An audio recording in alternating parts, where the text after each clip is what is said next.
So, we've all been ignoring Infinix phones, whether knowingly or unknowingly. But today I want to change all of that with the Infinix GT30 5G Plus.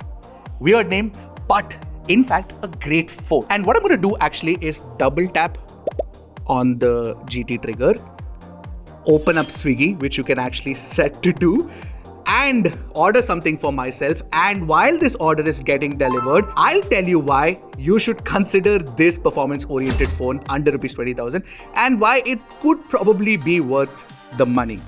Alright, if you're watching me for the first time, I'm Ashad. This is Trakin Tech English, your destination for great food and good reviews.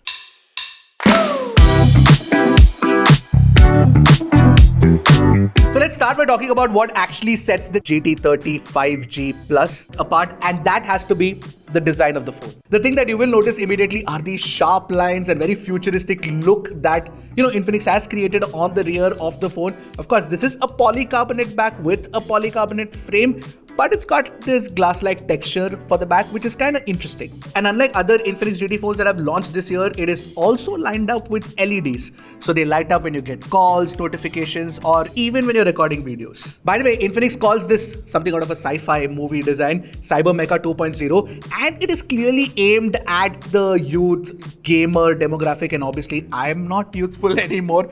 So it doesn't kind of work for me, but it's good for you. And of course, the headlining feature in the design are the GT triggers, which of course is not present on any phone in this price range for sure. And I also do like this very nice accented color button. It's a bit of a nice deft touch. As for durability, Infinix has you covered. You get support for IP64 rating. There's a pre-applied screen protector that you can continue to use or apply a third-party one. You also do get Corning Gorilla Glass 7 eye protection for the front of the display, which is pretty awesome by the way. So even if I do, nothing should happen to it. And moreover, Infinix also provides you a TPU case inside the box. Now, ports and buttons are standard. You get a Type-C 2.0 port, you get stereo speakers, you get a SIM card tray that accepts 2 nano SIM cards, and there's also an Infinite Blaster, by the way. Infinix has this phone completely kitted out. By the way, this phone comes in this cyber blue color. There's also a pulse green variant, which we actually have a unit of. You can see the B-roll over the other color, which was standard, basically the blade white.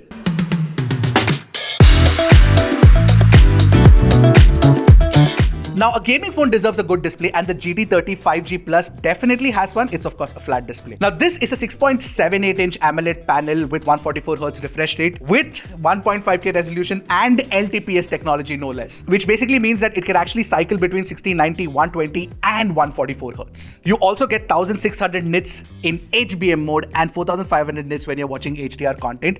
And we actually did take the phone outdoors, and it's plenty bright actually, especially for a phone that costs under 20,000 rupees. By the way, one thing to note is that the UI actually runs at 120Hz and only certain games are supported to run at 144Hz. Unfortunately, I don't know which games are currently running at 144Hz on this phone right now. Now, while the outdoor brightness is good, even the HDR content actually does look pretty impressive, especially considering that the shadow tuning and the highlight control has been done pretty well. But the fundamental problem with, the HDR tuning or the display in general is that it's poppy.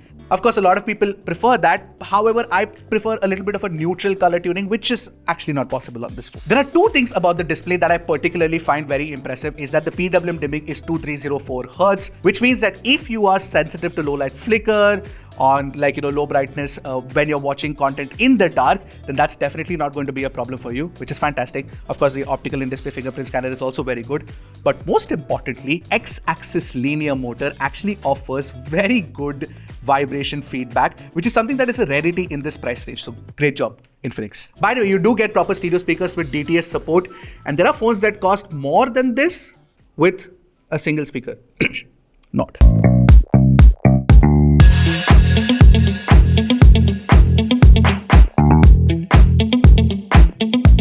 Now, Infinix's GT series is targeted at gamers, and therefore the GT30 5G Plus also is targeted at gamers, of course. So what you get internally is the MediaTek Dimensity 7400 SoC. You get LPDDR5X RAM type UFS 2.2 storage, and there are two variants of the phone, 8128GB and 8256GB. Now, while this is not the most powerful processor in this price range, it's still a very powerful one.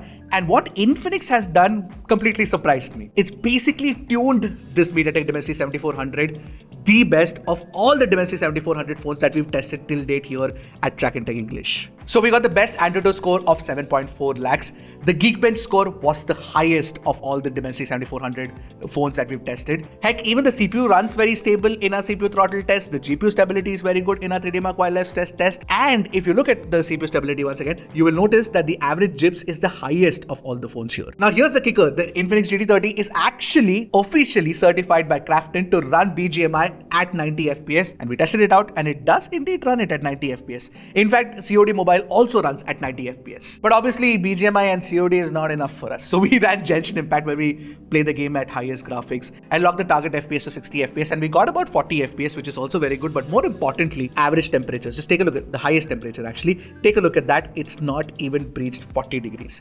In fact, that's also true for when we ran the 3D Mark Wildlife stress test. And how is that possible? Because Infinix has actually added a 3D vapor cooling chamber inside, which is about 5400 millimeters square, and that helps the phone run cool, keeps the temperatures in check, and also give you sustained performance. But wait, if you're a gamer, there's more to make you happy. Of course, you get the GT triggers with the option to customize it however you want to, including within specific games as well, and also to open apps like I showed you in the start, like the Swiggy app I opened. And there's the XBoost AI game mode, which offers features like bypass charging, esports mode, and Zone Touch Master. So with Zone Touch Master, Infinix employs some sort of AI to figure out the patterns of how you're touching the screen when you're playing the game and then tune the touch response accordingly. Now, obviously in real world, I couldn't really tell the difference, but there could be some improvement, I'm guessing. By the way, there's also a feature called image stabilization, which Infinix claims actually improves the look and feel of the game. I don't know what they mean by that because I couldn't really tell a difference, if I have to tell you the truth. Finally, there's also an inbuilt magic voice changer that actually changes your voice in game, just like how I am going to change my voice right now and ask you to subscribe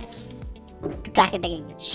So go ahead, hit that button. Now, if the gaming performance is this good, then the daily usage should also be very good, right? Right, my friend. No lags, no stutters. It's a very smooth performance. Again, it performs like a premium phone despite being a budget one. And no kidding, right? I'm not exaggerating anything over here.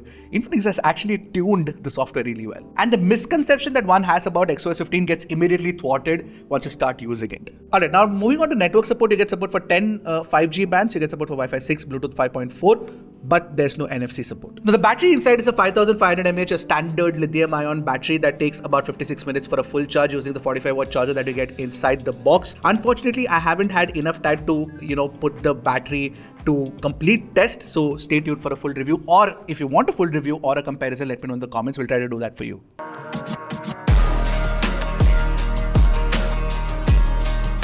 Now, one thing I never thought I'd say is that the software experience on the GT30 5G Plus and Infinix phones in general is actually super underrated. And especially for this price range, it is one of my favorite experiences now. Of course, the UI that Infinix has stacked on top of Android 15 is called XOS 15, if you didn't know about it. And you also get the promise of 2 + 3 years of updates from Infinix, which is fantastic considering that there are other phones in this price range that offer only 1 year of support. Now, the reason why XOS 15 is underrated is because it's clean, has smooth animations, and tons of features. This includes a dynamic bar, floating windows, split screen, smart panel, and even some AI features like AI Note, AI Eraser, AI Cutout, Circle to Search, and of course Google Gemini support. That the list kind of goes on. And all of this is consolidated under Infinix's very own, banner called One Tap Infinix AI. And now, if you want to know about XOS 15 in detail, we've done like a detailed deep dive with the Note 50s 5G Plus in a video that we made before. If you haven't watched that yet, definitely go check it out if you want to know in detail about the experience that you can get with Infinix phones, especially the software one. All in all, XOS 15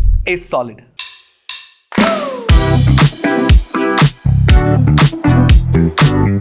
Now, talking about the camera setup inside a gaming phone, which sometimes can be moot, but you know what?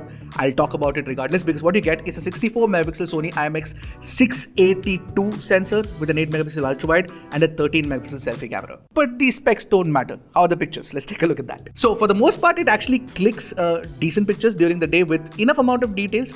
The skin tones, of course, are not true to life, but it's definitely improved in comparison to previous Infinix phones. And for the GT series, it's not bad. And now in the low light samples that we captured, the photos do get pretty bright, but 100% crop reveals that it is not entirely very detail rich. Now the 8 megapixel ultra wide angle camera, it's decent. It's definitely better than having a 2 megapixel bokeh lens, I'll tell you that. I do like the selfies from the phone. They actually do come out detailed and the skin tones are pretty good. And the other thing that I like about the camera is the fact that you can actually shoot 4K 30 FPS videos using the primary camera and the selfie camera. And the video quality is also not too bad. The stabilization is also pretty decent. In fact, with the ultra wide angle camera, you can actually do 2K 30 FPS video. With the camera app, you also do get a few features like the vlog mode, dual video, time lapse, which are all pretty nice. Now, since this is a budget gaming phone, I actually didn't have very high expectations from the camera performance, but it's a pretty serviceable camera. The pictures are usable.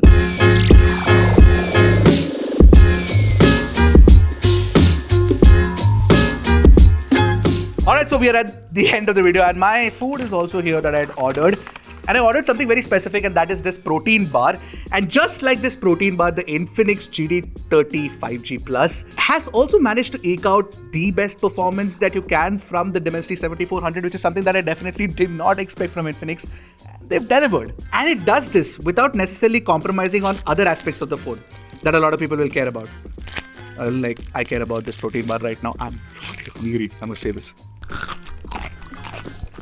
I just took a bite out of this on camera. You get a great display, fairly large battery, smooth OS experience, gamer aesthetics, and more importantly, a fairly reliable set of cameras. By the way, the GT30 5G Plus is also compatible with the GT gaming kit, if you care about that kind of thing. And now you know why I said that Infinix phones are generally underrated. They've silently been building good phones with great value propositions under 20,000, including this one. So if you're planning on buying the GT30 5G Plus, the sale date and all of the other information should be on your screen right now. And one more thing I want to mention is that Infinix has scaled up after sales service too, is what they tell us. You let us know as Infinix users, are you actually, having that sort of experience as well in the comments. So what do you guys think of the Infinix GT30 5G Plus, which helped me get this protein bar with the double tap of the GT trigger? Let me know in the comments. I'll see you guys in the next one. Until then, keep tracking and stay safe.